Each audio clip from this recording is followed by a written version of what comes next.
ধন, সম্পদ, ঐশ্বর্য। মানুষ হয় নিজের সৌভাগ্যের দ্বারা এগুলো লাভ করে থাকেন বা কর্মের দ্বারা। সৌভাগ্য আসলে কি? গ্রহের দশা, যা প্রত্যেক মুহূর্তে বদলাতে থাকে। কর্মের মাধ্যমে যখন আপনি ধন অর্জন করেন, তখন সেই ধন আপনার আগামী প্রজন্ম লাভ করে। সেটা হয় সে ভোগ করে বা তার জন্য তার ভোগান্তি হয়। আর এটা নির্ভর করছে আপনার কর্মের ওপরে। কি কর্ম করেছেন আপনি সেই ধনকে লাভ করার জন্য।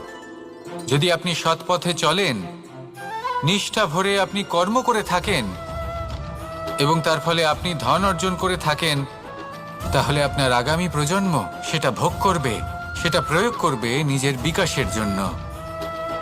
কিন্তু যদি আপনি কুকর্ম করে থাকেন, কোনো রকম ছলনা করে থাকেন এই ধন লাভ করার জন্য, তাহলে এক